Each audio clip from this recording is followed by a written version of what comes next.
প্রিয় শিক্ষার্থীরা, শুভেচ্ছা নিও। আশা করি তোমরা ভালো আছো। আমার ঘরে আমার স্কুল এই অনুষ্ঠানে তোমাদের স্বাগত জানাচ্ছি। আমি হাফিজউদ্দিন খান। আজকে আমরা সপ্তম শ্রেণীর বাংলাদেশ ও বিশ্ব পরিচয়ের সপ্তম অধ্যায়টি নিয়ে তোমাদের ক্লাস করব। প্রিয় শিক্ষার্থীরা, নিশ্চয়ই তোমরা তোমাদের বই, খাতা এবং কলম নিয়ে টিভি স্ক্রিনের সামনে বসে গেছো। চলো আমরা তাহলে আমাদের ক্লাস শুরু করি। প্রিয় শিক্ষার্থীরা, তোমরা স্ক্রিনে দেখতে পাচ্ছ কিছু ছবি। ছবিগুলো দেখে তোমরা অনুমান করো কি ক্লাস আমরা আজকে নেব, কোন বিষয়ে। নিশ্চয়ই তোমরা অনুমান করতে পেরেছো আমাদের আজকের পাঠের বিষয়। আমরা আজকে জলবায়ু পরিবর্তনের ফলে সৃষ্ট দুর্যোগ ও দুর্যোগ মোকাবেলায় করণীয় এই নিয়ে আলোচনা করব। আমরা একটু রিভিউ করে দেই। আমরা গত ক্লাসে তোমাদের এই সপ্তম শ্রেণীর সপ্তম অধ্যায়ে জলবায়ু, আবহাওয়া এবং বাংলাদেশের জলবায়ুর বৈশিষ্ট্য ও জলবায়ু পরিবর্তনের কারণ জেনেছি। আজকে আমরা সেই জলবায়ু পরিবর্তনের ফলে সৃষ্ট যে প্রাকৃতিক দুর্যোগ সে সম্পর্কে পরিচিত হব এবং এই দুর্যোগ মোকাবেলায় আমাদের করণীয়গুলো আমরা চিহ্নিত করব। এই পাঠ শেষে আমরা যা শিখতে পারব, জলবায়ু পরিবর্তনজনিত কারণে বিভিন্ন প্রাকৃতিক দুর্যোগ ব্যাখ্যা করতে পারবে, দুর্যোগ পরিস্থিতি মোকাবেলায় করণীয় বর্ণনা করতে পারবে।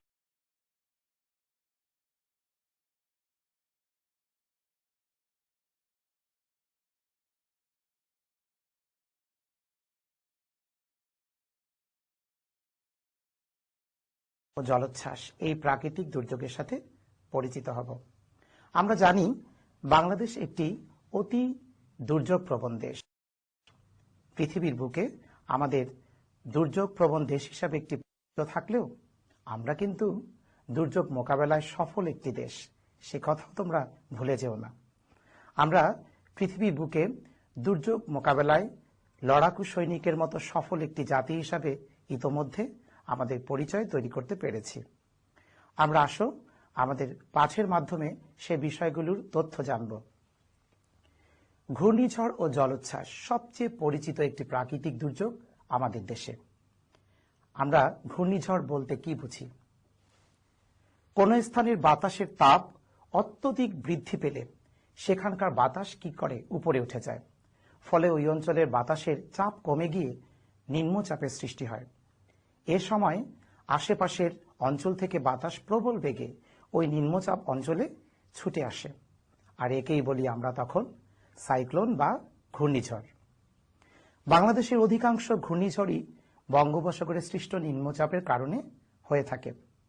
প্রিয় শিক্ষার্থীরা, নিশ্চয়ই বুঝতে পেরেছ বিষয়টি। চলো আমরা এবার জেনে নেই জলোচ্ছ্বাস কি। জলোচ্ছ্বাস সমুদ্রে সৃষ্ট নিম্নচাপ ও ঝড়ের ফলে সমুদ্রের লোনা জল বিশাল উচ্চতা নিয়ে তীব্র বেগে উপকূলে আসতে পড়ে এবং স্থলভাগকে তখন প্লাবিত করে, আর একেই আমরা বলি জলোচ্ছ্বাস।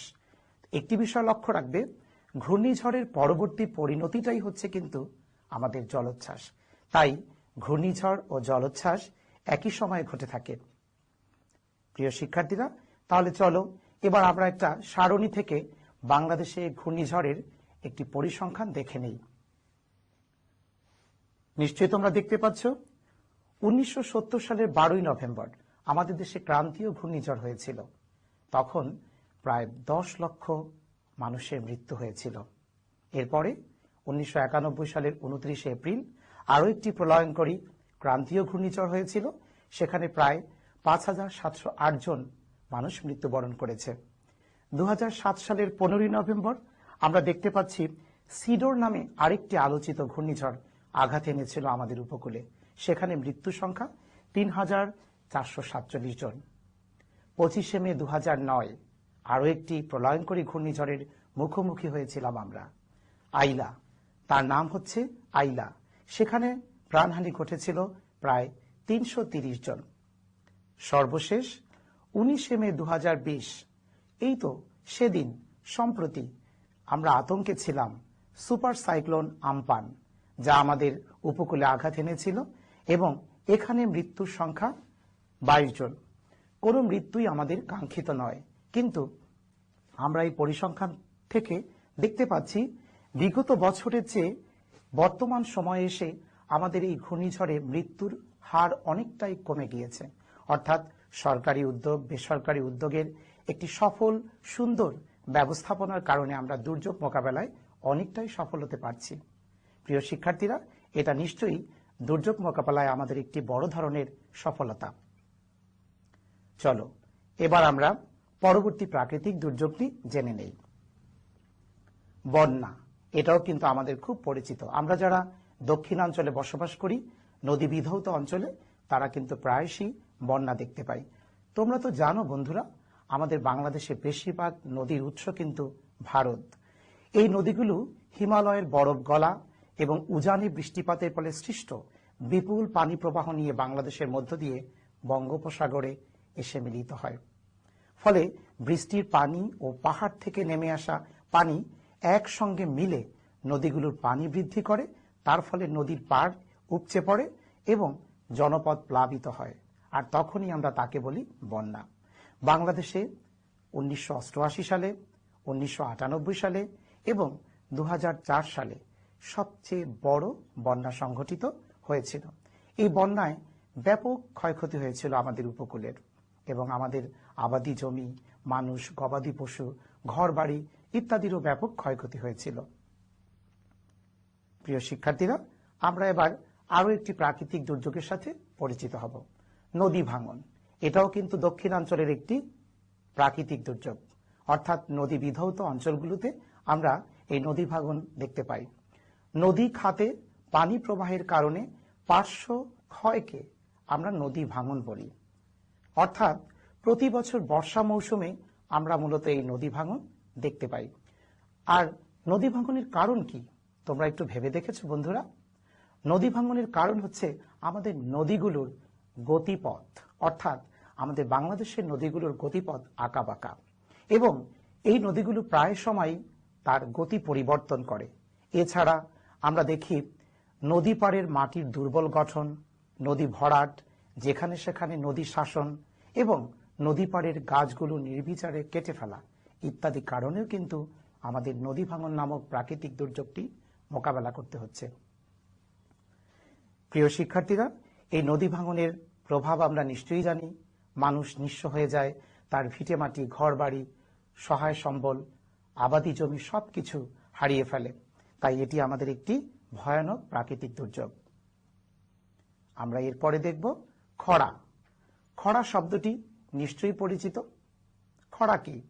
আমরা যারা উত্তরবঙ্গে অর্থাৎ আমাদের উত্তরাঞ্চলে বসবাস করি, তারা কিন্তু খরা ব্যাপারটির সাথে পরিচিত।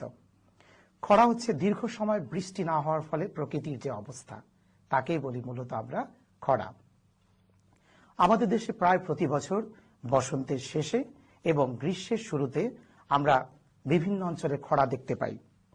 এবং লক্ষ্য করো, আমাদের উত্তর অঞ্চলের জেলাগুলোতেই খরার প্রকোপ বেশি। পানির অভাবে তখন জমির সেচ কাজ ব্যাহত হয়, ফসল নষ্ট হয়। বৃষ্টিপাতের অভাব ছাড়াও বিভিন্ন নদীর উজানে বাঁধ নির্মাণ, পরিবেশ দূষণ ইত্যাদি কারণে কিন্তু আমরা খরা দেখতে পাচ্ছি। তাহলে প্রিয় বন্ধুরা, আমরা খরা সম্পর্কে জানলাম। এটাও আমাদের একটি প্রাকৃতিক দুর্যোগ, যা আমাদের জলবায়ু পরিবর্তনজনিত কারণে ঘটতে থাকে। আমরা এবার টর্নেডো সম্পর্কে জানব। প্রিয় শিক্ষার্থীরা, স্থলভাগে নিম্নচাপের ফলে সৃষ্ট এক ধরনের প্রচন্ড গতিসম্পন্ন ঘূর্ণিঝড়ের নাম টর্নেডো। আমরা কিন্তু এই ভয়াবহ টর্নেডো নামক ঘূর্ণিঝড়টির অভিজ্ঞতা অনেকেরই রয়েছে। যেমন ধরো, এটি স্থানীয়ভাবে সংঘটিত হয়। এই ঘূর্ণিঝড়টির কোনো পূর্বাভাস করতে এক স্থান থেকে অন্য স্থানে চলে যায়, এবং যখনই এই সুরের মতো মেঘ মাটি স্পর্শ করে, তখন সেখানকার ঘর বাড়ি, মানুষ, পশু পাখি ইত্যাদি একেবারে তছনছ করে ফেলে। এই ভয়ঙ্কর ক্ষণস্থায়ী এবং স্থানীয়ভাবে সংগঠিত ঘূর্ণিঝড়টিকে আমরা টর্নেডো নামে চিনে থাকি। প্রিয় শিক্ষার্থীরা, আরো একটি প্রাকৃতিক দুর্যোগ আমাদের দেশের এবং খুবই পরিচিত আমাদের দেশে, কালবৈশাখী ঝড়। তোমরা সবাই জানো, কোন স্থানে তাপমাত্রা যখন প্রচুর বেড়ে যায়, তখন সেখানকার বাতাস হালকা হয়ে উপরে উঠে যায়।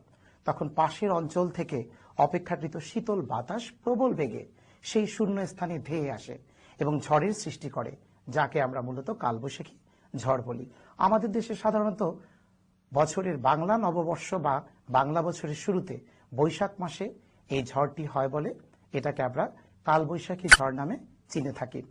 সাধারণত বৈশাখ মাসে এটি হয় এবং স্থানীয়ভাবে সৃষ্ট একটি ঝড়। প্রিয় শিক্ষার্থীরা, আমরা অনেকগুলো প্রাকৃতিক দুর্যোগের সাথে পরিচিত হয়েছি। এই সকল প্রাকৃতিক দুর্যোগই কিন্তু আমাদের জলবায়ু পরিবর্তনের কারণে ঘটছে। আমরা জলবায়ু পরিবর্তনের ব্যাপারে যদি না সচেতন হই, তাহলে এই প্রাকৃতিক দুর্যোগগুলোর ভয়াবহতা আমাদেরকে মোকাবেলা করতেই হবে। আমরা নতুন নতুন কৌশল অবলম্বনের মাধ্যমে এবং সতর্কতা ব্যবস্থাপনার মাধ্যমে আমরা এই প্রাকৃতিক দুর্যোগগুলোকে মোকাবেলা করতে পারবো। আমাদেরকে সচেতন হতে হবে। তাহলে এসো আমরা এই দুর্যোগ মোকাবেলার জন্য কি করতে পারি। আমরা তোমাদেরই পাঠ্য বইয়ের আলোকে দুর্যোগ মোকাবেলার করণীয়গুলো সম্পর্কে এবার জেনে নেব। দেখতে পাচ্ছ, আমরা জলবায়ু পরিবর্তনজনিত দুর্যোগ মোকাবেলায় করণীয়গুলোকে শ্রেণীবদ্ধ করেছি। আমরা সেখান থেকে আমরা বুঝে নেই প্রাকৃতিক দুর্যোগের প্রকারভেদ অনুসারে আমরা এগুলোকে বোঝার চেষ্টা করব। ঘূর্ণিঝড়, টর্নেডো, কালবৈশাখী ঝড় পরিস্থিতি মোকাবেলায় আমাদের করণীয়। প্রথমেই দেখো, এখানে 3টি পয়েন্ট করে আমরা করণীয় চিহ্নিত করেছি, যা তোমাদের পাঠ্যপুস্তকের আলোকে কিছুটা গুরুত্বপূর্ণ ও প্রধান করণীয়গুলোকেই আমরা এখানে দেখানোর চেষ্টা করেছি। যেমন আবহাওয়া বিভাগ থেকে প্রচারিত পূর্বাভাস ও সতর্কবার্তা মেনে চলা। আমরা সবাই যখন এই ঘূর্ণিঝড়ের সতর্কবার্তা প্রকাশিত হবে বা প্রচারিত হবে আমাদের জাতীয় গণমাধ্যমে, তখন আমরা সবাই সেই সতর্কবার্তা অনুসরণ করব। নিকটস্থ আশ্রয় কেন্দ্রে যাব, আমাদের সম্পদ হালকা শুকনো খাবার সাথে নিয়ে আমরা আমাদের জীবন ও গবাদি পশুকে বাঁচানোর জন্য নিরাপদ আশ্রয়ে চলে যাব। পরের সতর্কবার্তা বা মোকাবেলায় করণীয়টা দেখো, বাড়ির আশেপাশে প্রচুর গাছ লাগাবো, কারণ গাছ কিন্তু আমাদের প্রকৃত বন্ধু এই দুর্যোগ মোকাবেলার জন্য। এবং 3 নম্বরে গ্রিন হাউস গ্যাস উদ্গীরণ নিয়ন্ত্রণ করব। আমরা জানি আমরা প্রতিনিয়ত আমাদের বিজ্ঞান ও প্রযুক্তির ব্যবহারের মাধ্যমে আমাদের জীবনকে আরামপ্রদ করার জন্য আমরা গ্রিন হাউস গ্যাস অযাচিতভাবে বৃদ্ধি করছি বায়ুমণ্ডলে। এর পরিমাণ আমাদের নিয়ন্ত্রণ করতে হবে, কমাতে হবে। নদী ভাঙন পরিস্থিতি মোকাবেলায় আমাদের করণীয় কি? নদীর পাড়ে আমরা গাছ লাগাবো, নদীর পাড় সংরক্ষণ করব এবং নিয়মিত নদী খননের ব্যবস্থা করব। নদী খনন বিষয়টা কি তোমাদের আমি আরেকটু বোঝাচ্ছি। আমাদের নদীর তলদেশগুলো ভরাট হয়ে যায় পলি মাটির জন্য। প্রতিনিয়ত নদীর স্রোতের সাথে পলি মাটি বয়ে নিয়ে আসে সেই বরফ গলা পানি থেকে এবং পাহাড়ের ঝর্ণা থেকে। তার ফলে আমাদের নদীর তলদেশগুলো ভরাট হয়ে যায় পলি মাটিতে। আমরা খননের মাধ্যমে এই পলি মাটি সরিয়ে নদীর নাব্যতা বা গভীরতা বৃদ্ধি করতে পারি। তাহলেই আমাদের নিয়মিত নদী খননের ব্যবস্থা সম্পন্ন হবে। প্রিয় শিক্ষার্থীরা, আমরা পরবর্তী দুর্যোগ মোকাবেলায় করণীয়গুলো দেখে নিই। বন্যা পরিস্থিতি মোকাবেলায় আমরা কি করব?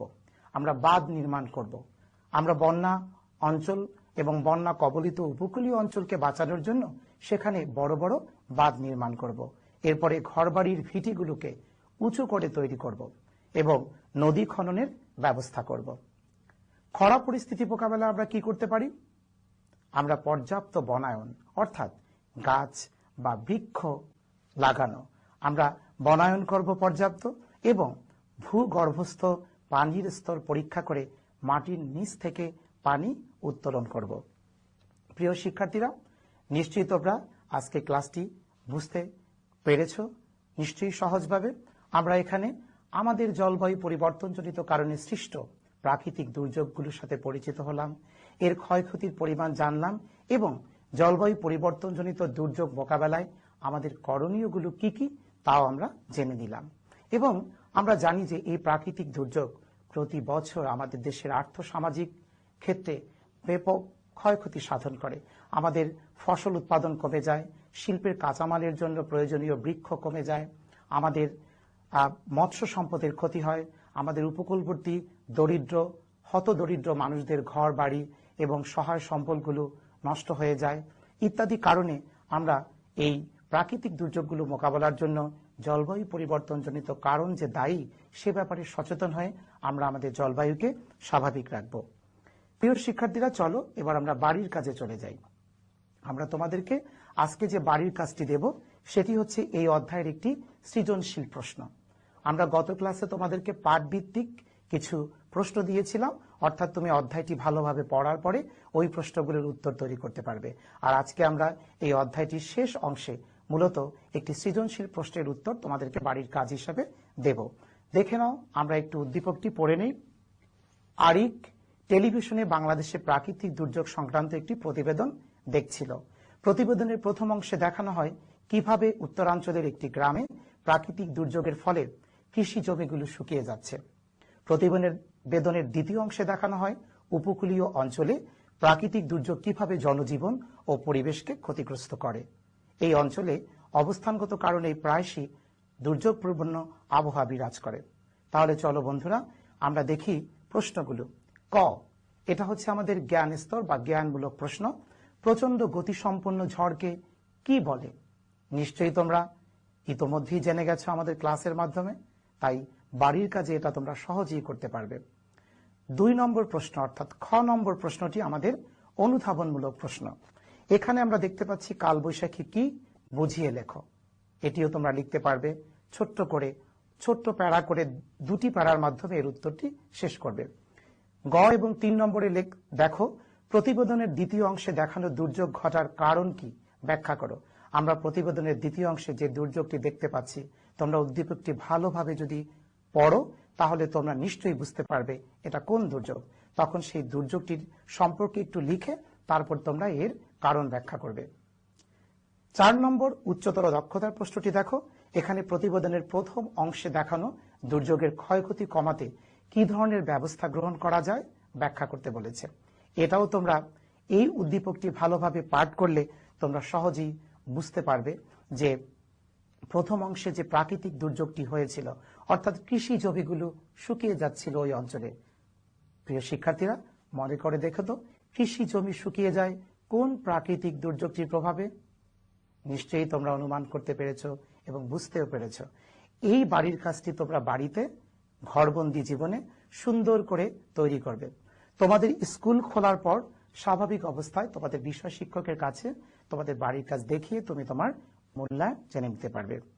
প্রিয় শিক্ষার্থীরা, আশা করি তোমরা বাড়িতে থাকবে, সুস্থ থাকবে এবং সরকারি নির্দেশ মেনে চলবে।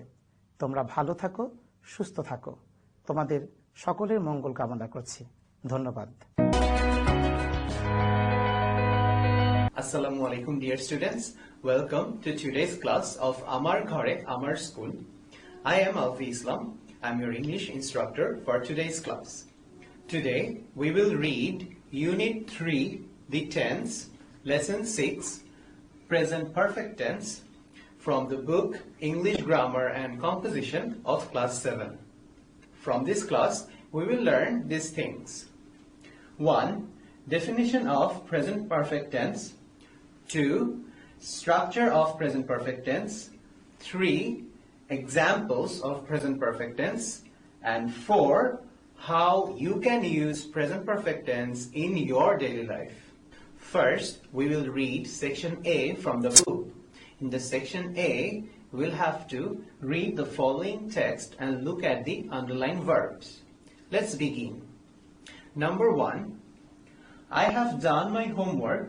Can you please look at it? In this sentence, the underlined verbs are have done. Number 2. One of our friends has joined the inter-district debate competition. In this sentence, the underlined verb is has joined. Number 3. Does anybody know who has torn off the notice from the board? In this sentence, the underlined verb is has torn off. Number 4. I do not know if Anik has been selected for the cricket match. In this sentence, the underlined verb is has been selected. And number 5. Congrats Manush, you have done an outstanding job. In this sentence, the underlined verb is have done. Now, if we look at the underlined verbs, we will see that all these verbs have two elements. The first element is the auxiliary verb, and the second element is the past participle form of the verb. Let me give you the examples. In the first sentence, I have done my homework. Here the underlined verb is have done. Now if we break it down, we can see that it has two elements. The first one is have and the second one is done. Have is an auxiliary verb and the auxiliary verb is verb to have. And the second one, done, is the past participle form of the verb do. So, have done is a verb which has two elements. An auxiliary verb, which is verb to have, and the past participle form of the main verb do. Similarly, in the second sentence, one of our friends has joined the inter-district debate competition. Even in this sentence, we can see the same scenario. Has joined. It has two elements. The first one is auxiliary verb and the second one is the past participle form of the main verb join. Similarly, in the third, fourth and fifth example, we can see the same scenario. In all these three sentences, the verb starts with the auxiliary verb and then we can see the past participle form of the main verb. For an example, in third sentence, the verb is has torn off. Here we can see it starts with the verb has, which is an auxiliary verb, and then we can see torn off. Torn off is the past participle form of the main verb tear off. In the fourth sentence, we can see has been selected. Well, now you can tell me that it sounds different because we can see the word been in the verb. Well, it's not really different because has been selected is actually the passive form of the verb has selected. So in a way, we can also say that it also has two elements, has been and selected. Has been is the passive form of the auxiliary verb and selected is the past participle form of the main verb select.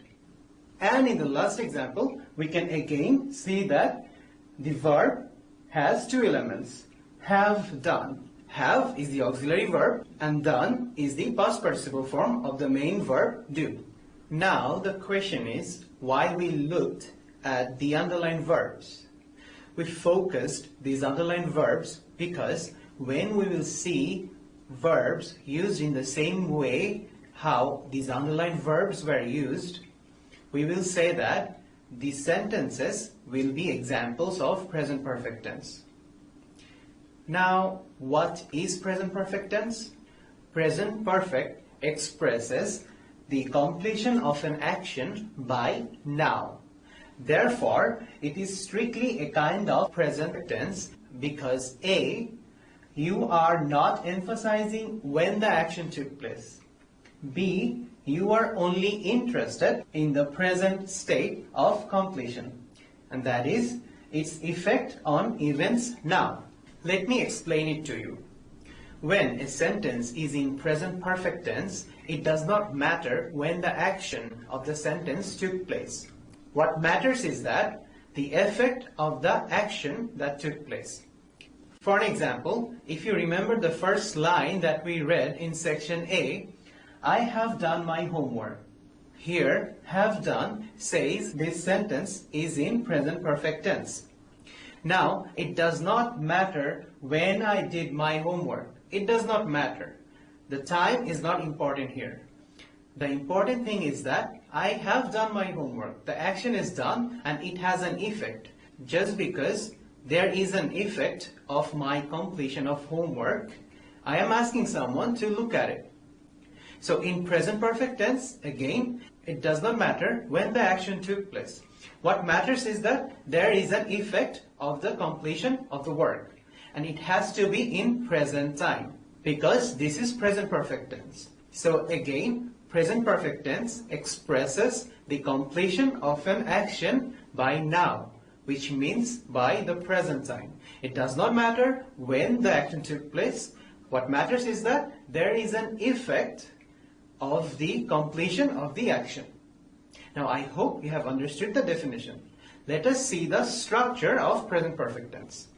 the structure of present perfect tense is subject plus have or has plus past participle form of the main verb plus extension or the rest of the parts of the sentence. Let me give you an example to make it clear to you. One of our friends has joined the inter-district debate competition.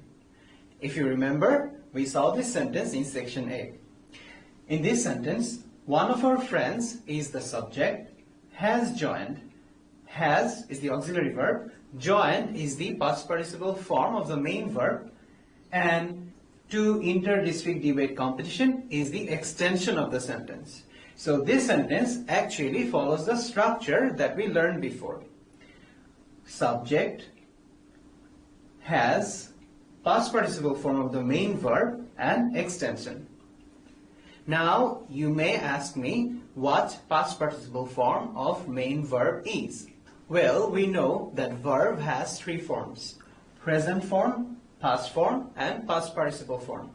For an example, the verb join has three forms. The present form of the verb is join, the past form of the verb is joined, and the past participle form of the verb is joined.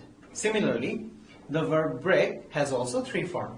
The present form of the verb is break, the past form of the verb is broke, and the past participle form of the verb is broken. So, when we will be using present perfect tense, we will use the past participle form of the main verb after the auxiliary verb to have. So, present perfect tense cannot be used if we state or suggest a definite time in the past. For an example, I cannot say, I have done my homework at 5 o'clock in the morning. I cannot say that because this is wrong. Because in this sentence, I have stated 5 o'clock in the morning, which is a definite time in the past. But then again, I have also used have done. So we cannot use that because we cannot use present perfect tense and a definite time in the past in the same sentence. These two do not go together in the same sentence. Because when we state a definite time in past, this sentence does not remain present perfect tense anymore. Now, look at the following sentences and fill in the blanks with verbs with the appropriate forms of the present perfect tense. Number 1. Please open your book.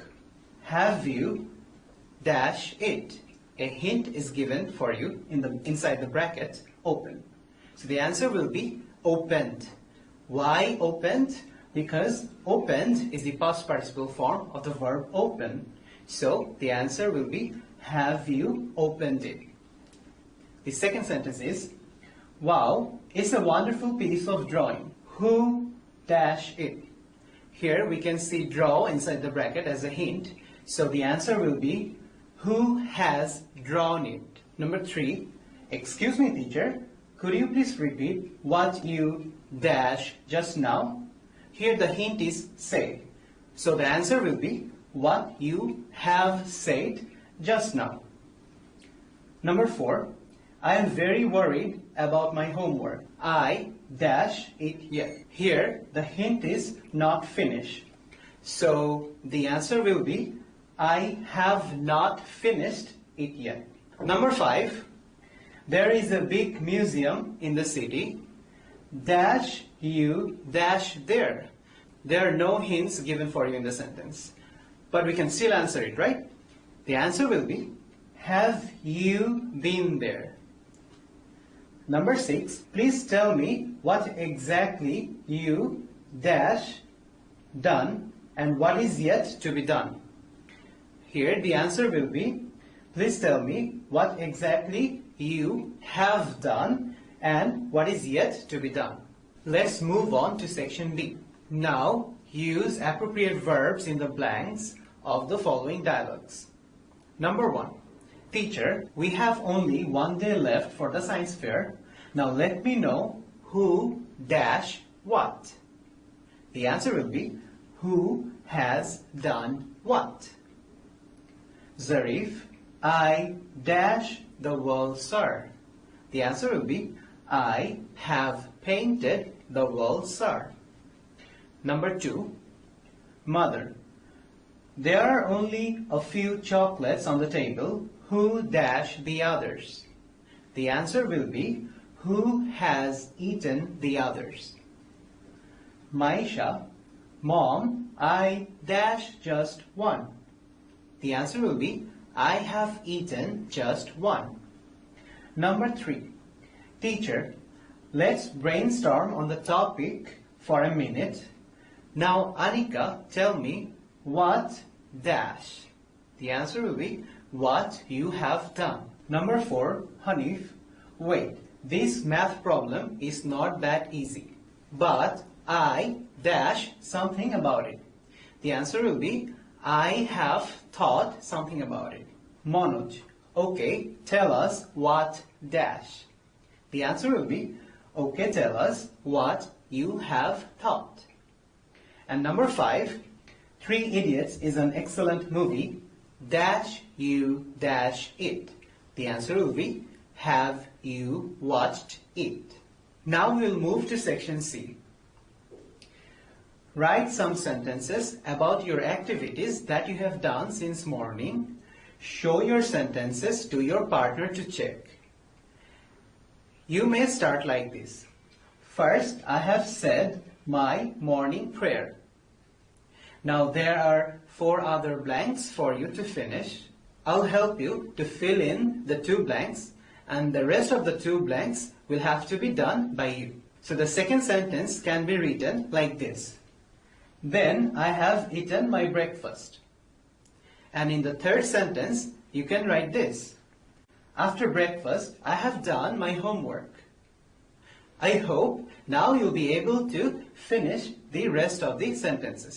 Now, let's have a review on what we have learned in today's class. Today, we have learned what present perfect tense is.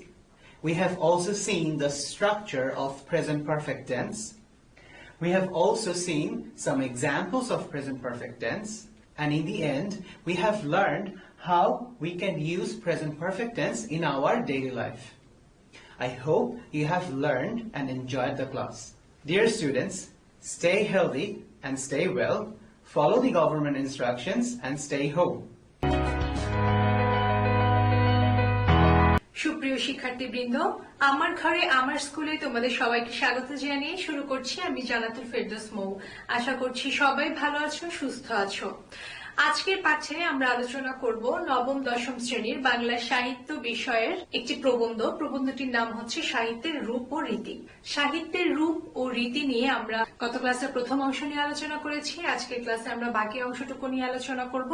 প্রথম অংশে ছিল কবিতা এবং নাটক বিষয় নিয়ে লেখক যা যা লিখেছিলেন তা আমরা বোঝার চেষ্টা করেছিলাম। তো শিক্ষার্থীরা, আজকের ক্লাসে আমরা যা যা শিখতে পারবো তা প্রথমেই জেনে নেওয়া যাক।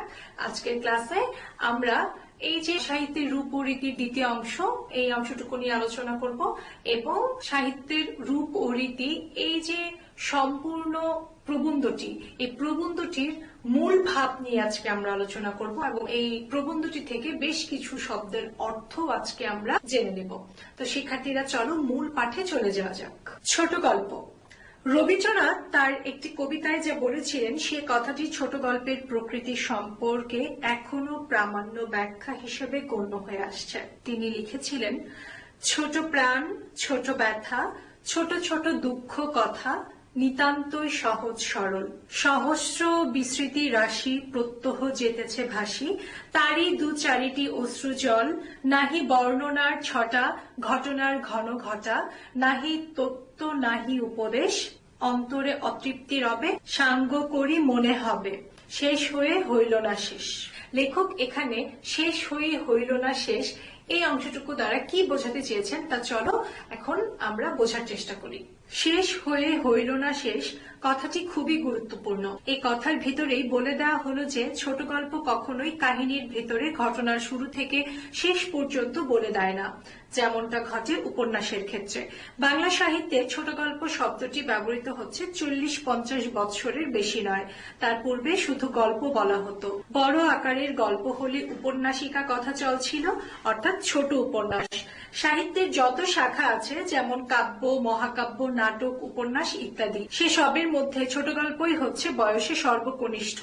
ছোট গল্পেও থাকে উপন্যাসের মতোই কোনো না কোনো কাহিনীর বর্ণনা, তবে তা শুরু থেকে শেষ পর্যন্ত নয়। কাহিনীর ভিতরে থেকেই বেছে নেওয়া কোনো অংশ থাকে মাত্র।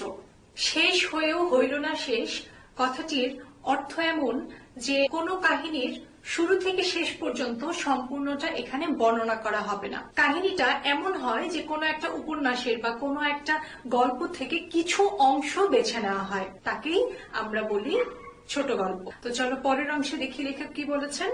ইংরেজি সাহিত্যের উদাহরণ অনুসরণ করে বাংলায় যেমন উপন্যাস লিখিত হয়েছে, ছোট গল্পেরও অনুপ্রেরণা এসেছে পাশ্চাত্য সাহিত্য থেকেই। ছোট গল্প বলতে কোন ধরনের কাহিনী বোঝাবে সে বিষয়ে বিশ্ববিখ্যাত মার্কিন ছোট গল্পকার এডগার অ্যালান পো মনে করতেন ৮ ঘন্টা থেকে ২-১ ঘন্টার মধ্যে পড়ে ওঠা যায় এমন কাহিনী ছোট গল্প। ইংরেজ লেখক এইচ.ডি. ওয়েলস বলতেন যে ছোট গল্পের আয়তন এমন হওয়া সঙ্গত যেন ১০ থেকে ৫০ মিনিটের ভেতরে পড়া শেষ হয়। ইংরেজি ভাষায় পো কে ছোট গল্পের জনক হিসেবে বিবেচনা করা হয়। তিনি লিখেছেন, In the whole composition there should be no word written of which the tendency, direct or indirect, is not to the one pre-established design.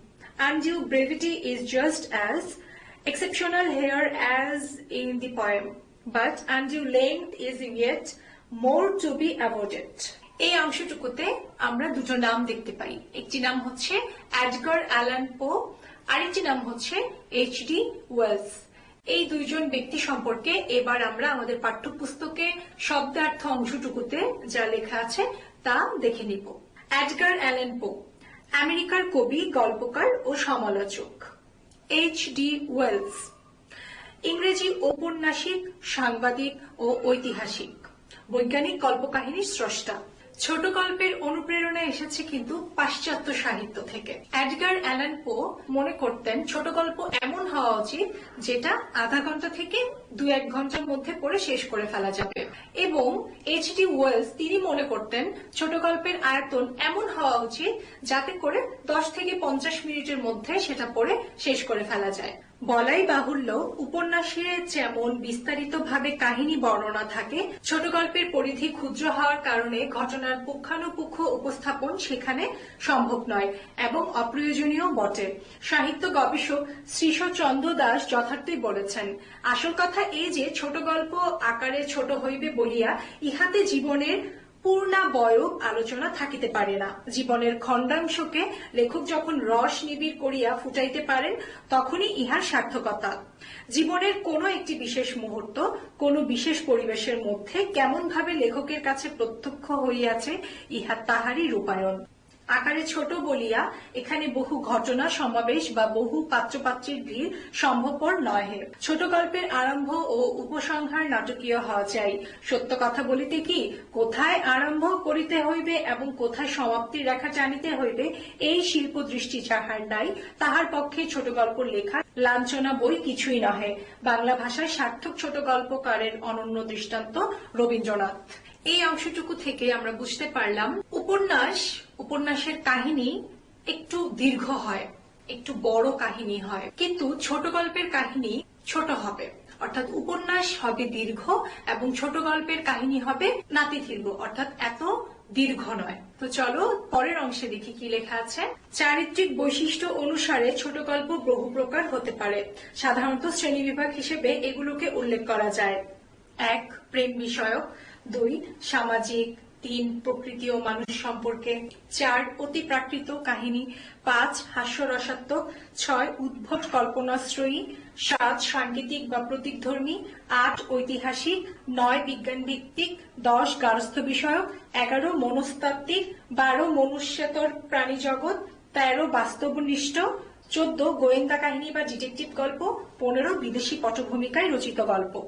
আমাদের জন্য গর্বের বিষয় এটাই যে বাংলা ভাষায় উপরোক্ত সব কটি শ্রেণীর গল্পই বাঙালি গল্প লেখক বৃন্দ লিখে গেছেন ও এখনো লিখছেন। তো শিক্ষার্থীরা, এতক্ষণ আমরা ছোট গল্প নিয়ে আলোচনা করলাম, এবার আমরা আলোচনা করব উপন্যাস নিয়ে। তো চলো হায়াত মাহমুদ উপন্যাস নিয়ে কি বক্তব্য রেখেছেন বা তিনি কি বোঝাতে চেয়েছেন তা এখন আমরা বোঝার চেষ্টা করি। সাহিত্যের শাখা প্রশাখার মধ্যে উপন্যাস অন্যতম। শুধু তাই নয়, পাঠক সমাজে উপন্যাসই সর্বাধিক বহুল পঠিত ও জনপ্রিয়তার শীর্ষে। উপন্যাসে কোনো একটি কাহিনী বর্ণিত হয়ে থাকে এবং কাহিনীটি গদ্যে লিখিত হয়। কিন্তু পূর্বে এমন এক সময় ছিল যখন কাহিনী পদ্যে লেখা হতো। তখন অবশ্য তাকে উপন্যাস বলা হতো না। যেমন বাংলা সাহিত্যের মধ্যযুগে সব ধরনের মঙ্গল কাব্যই ছন্দে রচিত এবং তাতে গল্প বা কাহিনী প্রকাশিত হয়েছে। তবু তাকে উপন্যাস না বলে কাব্য বলা হতো, যেহেতু কবিতার ন্যায় তা ছন্দে রচিত হয়েছে। উপন্যাস রচিত হয় গদ্য ভাষায়। এই তথ্য অত্যন্ত প্রয়োজনীয়। ছন্দবদ্ধ রচনার অনেক পরে যেহেতু গদ্যের আবির্ভাব, তাই অপেক্ষাকৃত আধুনিক কালে গদ্যে কাহিনী লেখা হয়েছে, যেমন গল্প বা ছোট গল্প, উপন্যাস, রম্য কাহিনী ইত্যাদি। উপন্যাসের প্রধান উপজীব্য হলো প্লট। ওই প্লট বা আখ্যান ভাগ তৈরি হয়ে ওঠে গল্প ও তার ভিতরে উপস্থিত বিভিন্ন চরিত্রের সমন্বয়ে। এই অংশটুকু পড়ে আমরা বুঝতে পারলাম এই যে পাঠক সমাজ বলতে বোঝায় যারা বই পড়তে ভালোবাসে বা যারা আমরা বই পড়ি, তাদের কাছে সব থেকে জনপ্রিয় হচ্ছে উপন্যাস। এই উপন্যাস কিন্তু গদ্যে লেখা হয়। প্রাচীনকালে অবশ্য উপন্যাস গদ্যে নয়, পদ্যে লেখা হতো। গদ্য বলতে সাধারণ ভাষায় আর পদ্য বলতে কবিতার ভাষা, অর্থাৎ উপন্যাস গদ্যে লেখা হয়। তো চলো পরের অংশে দেখি কি লেখা আছে। বাংলা ভাষায় প্রথম সার্থক ও কালজয়ী, অনেকের মতে এখন পর্যন্ত শ্রেষ্ঠ ঔপন্যাসিক বঙ্কিমচন্দ্র চট্টোপাধ্যায়।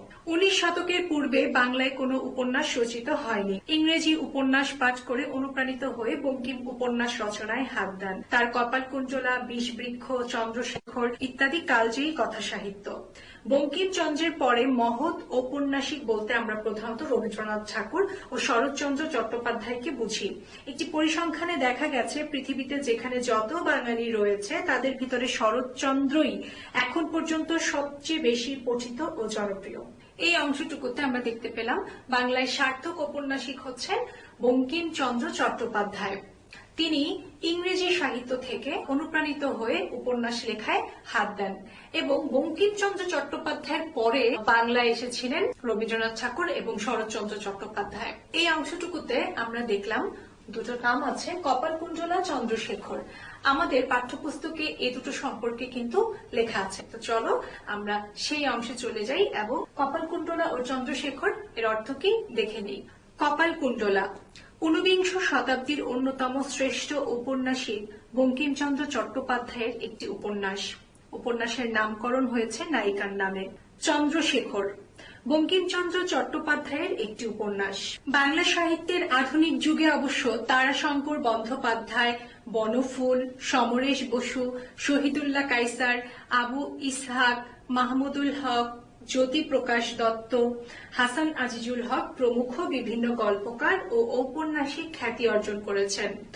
উপন্যাস বহু রকমের হতে পারে, যেমন ঐতিহাসিক উপন্যাস, সামাজিক উপন্যাস, কাব্যধর্মী উপন্যাস, ডিটেকটিভ উপন্যাস, মনোবিশ্লেষণ ধর্মী উপন্যাস ইত্যাদি। তো শিক্ষার্থীরা, এই অংশটুকুতে কিন্তু আমরা কিছু নাম পেলাম, যেমন ধরো সমরেশ বসু, বনফুল, শহীদুল্লাহ কায়সার। এই নামগুলো কেন এসেছে বা তারা আসলে কে ছিলেন, তো সেই সম্পর্কেও আমরা এবার জেনে নিব। সমরেশ বসুর জন্ম 1924 সালে এবং তিনি মৃত্যুবরণ করেন 1988 সালে। আধুনিক বাংলা সাহিত্যের স্বনামধন্য ঔপন্যাসিক, অর্থাৎ সমরেশ বসু ছিলেন একজন ঔপন্যাসিক। বনফুল গল্পকার ও ঔপন্যাসিক বলাইচাঁদ মুখোপাধ্যায়ের ছদ্মনাম বা লেখক নাম। শহীদুল্লাহ কায়সার তিনি 1971 সালে মুক্তিযুদ্ধের সময় শহীদ হন। তিনি জন্মগ্রহণ করেছিলেন 1927 সালে এবং মৃত্যুবরণ করেন 1971 সালে। বঙ্কিমচন্দ্রের সমকালে ঐতিহাসিক উপন্যাস খুব জনপ্রিয় ছিল। তার সমসাময়িক রমেশচন্দ্র দত্ত তারই মতো বহু ইতিহাস আশ্রিত উপন্যাস রচনা করেছিলেন, যেমন মাধবী কঙ্কন, রাজপুত জীবন সন্ধ্যা, মহারাষ্ট্র জীবন প্রভাত ইত্যাদি। তবে তার সমসাময়িক শরৎচন্দ্র চট্টোপাধ্যায় যেভাবে বাঙালি পাঠক সমাজকে মন্ত্রমুগ্ধ করে জয় করে নেন, তার সমকক্ষ আর কাউকে দেখা যায় না। শিক্ষার্থীরা, বঙ্কিমচন্দ্রের সময়ে ঐতিহাসিক উপন্যাসের খুব জনপ্রিয়তা ছিল। বঙ্কিমচন্দ্রের সমসাময়িক ছিলেন শরৎচন্দ্র চট্টোপাধ্যায়। শরৎচন্দ্র চট্টোপাধ্যায় এমন একজন ব্যক্তি ছিলেন, আসলে তার সমকক্ষ কেউই হতে পারেনি, কাউকেই আসলে খুঁজে পাওয়া যায় না। তার লেখা সর্বজন স্বীকৃত, সর্বসমাদৃত। তো শিক্ষার্থীরা, এতক্ষণ আমরা উপন্যাস নিয়ে আলোচনা করলাম, এবার আমরা আলোচনা করব প্রবন্ধ নিয়ে। তো চলো, লেখক প্রবন্ধ অংশটুকুতে কি লিখেছেন বা কি বোঝাতে চেয়েছেন সেটা চলো আমরা পাঠ শুরু করে দেই। আমরা সকলেই অস্পষ্টভাবে বুঝি প্রবন্ধ কাকে বলে বা কি রকম। গদ্যে লিখিত এমন রচনা যার উদ্দেশ্য পাঠকের জ্ঞান তৃষ্ণাকে পরিতৃপ্ত করা। কোনো সন্দেহ নেই, এই জাতীয় লেখায় তথ্যের প্রাধান্য থাকবে, যার ফলে অজ্ঞাত তথ্যাদি পাঠক জানতে পারবে। ধরা যাক, সংবাদপত্রের যাবতীয় খবরাখবর দেশের, বিদেশের, মহাকাশের ইত্যাদির সবই গদ্য ভাষায় রচিত এবং যার লক্ষ্য পাঠকের অজানা বিষয় পাঠককে জানানো। গদ্য সাহিত্যের অন্তর্গত হলেও তথ্যবহুল রচনা হলেই তাকে প্রবন্ধ সাহিত্যের উদাহরণ রূপে গণ্য করা চলিবে না, যদি না লেখাটি সাহিত্য পদবাচ্য হয়। সাহিত্যের প্রধান লক্ষণ সৃজনশীলতা। লেখকের সৃজনী শক্তির কোনো পরিচয় যদি পরিস্ফুটিত না হয়, তো তেমন কোনো লেখাকে প্রবন্ধ সাহিত্যের লক্ষণযুক্ত বলা যাবে না। এ কারণে খবরের কাগজে প্রকাশিত সমস্ত লেখাই গদ্যে রচিত হলেও তাদেরকে প্রবন্ধ সাহিত্যের নমুনা হিসেবে বিবেচনা করা সঙ্গত নয়। তাহলে তো জ্ঞান বিজ্ঞান সংক্রান্ত সকল রচনায় প্রবন্ধ সাহিত্য বলে গণ্য হতে পারত। তা না হওয়ার কারণ ওই সৃজনশীলতার অভাব। প্রবন্ধ অবশ্যই সৃজনশীল হতে হবে, অর্থাৎ লেখককে সৃজনশীলতার পরিচয় দিতে হবে। যে লেখায় সৃজনশীলতা থাকবে তাকে আমরা প্রবন্ধ বলবো। মনে রাখা প্রয়োজন, সাহিত্যের যা চিরন্তন উদ্দেশ্য সৌন্দর্য সৃষ্টি ও আনন্দদান, প্রবন্ধের সেই একই উদ্দেশ্য। সাধারণত কল্পনা শক্তি ও বুদ্ধিবৃত্তিকে আশ্রয় করে লেখক কোনো বিষয়বস্তু সম্পর্কে যে আত্মসচেতন নাতিদীর্ঘ সাহিত্যরূপ সৃষ্টি করেন তাকে প্রবন্ধ নামে অভিহিত করা হয়। প্রবন্ধের ভাষা ও দৈর্ঘ্য নানা রকম হতে পারে ঠিকই, তবে তা গদ্যে ও নাতিদীর্ঘ আকারে লিখতে হয়। শিক্ষার্থীরা, তোমাদের একটা বিষয় মনে রাখতে হবে, প্রবন্ধের ভাষা বা দৈর্ঘ্য যেমনই হোক না কেন, প্রবন্ধকে অবশ্যই গদ্য আকারে লিখতে হবে এবং নাতিদীর্ঘ হতে হবে। প্রবন্ধের দুটি মুখ্য শ্রেণী বিভাগ আছে, তন্ময় প্রবন্ধ ও মন্ময় প্রবন্ধ। বিষয়বস্তু প্রাধান্য স্বীকার করে যে সকল বস্তুনিষ্ঠ প্রবন্ধ লিখিত হয় সেগুলোকে তন্ময় বা বস্তুনিষ্ঠ প্রবন্ধ বলে। এই ধরনের প্রবন্ধ কোনো সুনির্দিষ্ট সুচিন্তিত চৌহদ্দি বা সীমারেখার মধ্যে আদি, মধ্য ও অন্ত সমন্বিত চিন্তা প্রধান সৃষ্টি। এই জাতীয় রচনায় লেখকের পাণ্ডিত্য ও বুদ্ধি জ্ঞানের পরিচয় মুখ্য হয়ে দেখা দেয়। আরেক শ্রেণীর রচনাও সম্ভব, সেখানে লেখকের মেধাশক্তি অপেক্ষা ব্যক্তি হৃদয় প্রধান হয়ে ওঠে। এদেরকে মন্ময় প্রবন্ধ বলে। রবীন্দ্রনাথের অধিকাংশ প্রবন্ধ এই পর্যায়ের। ফরাসি ভাষায় বেল লেত্রে বলে একটি শব্দ আছে, ইংরেজিতেও বেল লেত্রি বলে, এর বাংলা নেই। বাংলায় বলা যেতে পারে চারুকথন। বেল অর্থ সুন্দর, চমৎকার, আর লেত্র অর্থ লেটার বা অক্ষর। বেল লেত্র মন্ময় প্রবন্ধের উৎকৃষ্ট উদাহরণ। রবীন্দ্রনাথের বিচিত্র প্রবন্ধ বইটির সকল রচনাই এই জাতীয় মন্ময় প্রবন্ধের পর্যায়ভুক্ত। অনেকে এ ধরনের লেখাকে ব্যক্তিগত প্রবন্ধ বলারও পক্ষপাতী। রম্য রচনা নামে একটি কথা অনেকদিন যাবৎ ব্যক্তিগত প্রবন্ধ বোঝাতে চালু হলেও দুটি এক জাতীয় লেখা নয়। বেল লেত্র বোঝাতে রম্য রচনা ব্যবহার করা ঠিক নয়, কারণ রম্য রচনা শব্দদ্বয়ের রম্য, শব্দের ভিতরে এমন ইঙ্গিত রয়ে যায় যে লেখাটি সিরিয়াস বা গুরুগম্ভীর বিষয় নিয়ে নয়, অথচ রম্য রচনার বিষয় খুবই গুরুগম্ভীর হতে পারে, কিন্তু প্রকাশভঙ্গি ও ভাষা গুরুগম্ভীর হলে চলবে না। বাংলা ভাষায় রচিত প্রবন্ধ সাহিত্য আয়তনে বিশাল ও গুণগত মানে অতি উত্তম। রাজা রামমোহন রায় থেকে শুরু করে অদ্যাবধি তার প্রবাহমানতা কখনো ব্যাহত বা বাধাপ্রাপ্ত হয়নি। শিক্ষার্থীরা, তোমরা এতক্ষণ নিশ্চয়ই লেখক প্রবন্ধ নিয়ে কি বোঝাতে চেয়েছেন বা প্রবন্ধ দ্বারা লেখক এখানে কি বুঝিয়েছেন সেই বিষয়টা উপলব্ধি করেছ। তো চলো, এখান থেকে আমরা কিছু গুরুত্বপূর্ণ শব্দার্থ দেখে নেই। অতুল প্রসাদ সেন, তিনি ঢাকায় জন্মগ্রহণ করেন। 1871-এর 20 অক্টোবর এবং মৃত্যু লখনৌ শহরে 1934 সালের 26 আগস্ট। ব্রাহ্মণ ছিলেন। ব্যারিস্টারি পাশ করে স্বাধীনভাবে ওকালতি ব্যবসা শুরু করেন। সঙ্গীত রচনার জন্য বাঙালির সংস্কৃতি জগতে চিরস্মরণীয় হয়ে আছেন। তার ভক্তিগীতি ও দেশাত্মবোধক গান অদ্যাবধি জনপ্রিয়।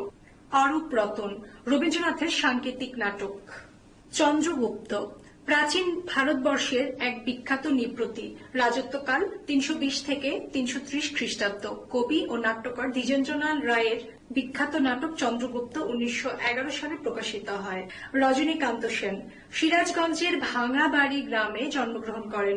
স্বরচিত গানের সুকণ্ঠ গায়ক ছিলেন। তার দেশাত্মবোধক গান বিপুল জনপ্রিয়তা অর্জন করে। রমেশচন্দ্র দত্ত কলকাতায় জন্মগ্রহণ করেন। প্রথম বাঙালি কমিশনার। খ্যাতনামা ঔপন্যাসিক, বঙ্গবিজেতা, মাধবী কঙ্কন, জীবনপ্রভা, জীবন সন্ধ্যা, সংসার সমাজ তার উল্লেখযোগ্য উপন্যাস। রাজপুত জীবন সন্ধ্যা রমেশচন্দ্র দত্ত রচিত ঐতিহাসিক উপন্যাস।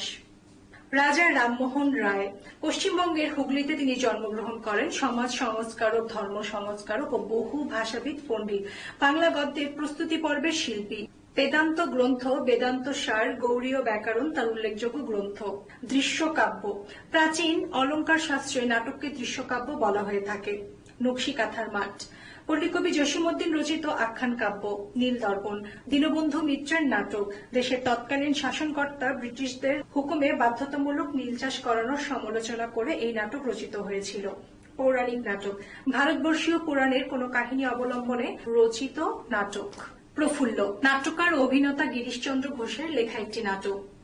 প্রহসন উপন্যাস বা নাটকের রচনা শৈলী অবলম্বনে হাস্যরসাত্মক রচনা। প্লট গল্প, উপন্যাস, নাটকের কাহিনী অংশকে প্লট বলা হয়। বন্দে মাতরম এই দুটো শব্দের অর্থ জননীকে অর্থাৎ মাকে বন্দনা করি। বঙ্কিমচন্দ্র তার আনন্দমঠ উপন্যাসে স্বরচিত এই গানটি যুক্ত করেছেন। বিচিত্র প্রবন্ধ রবীন্দ্রনাথ রচিত একটি প্রবন্ধ সংকলন গ্রন্থ।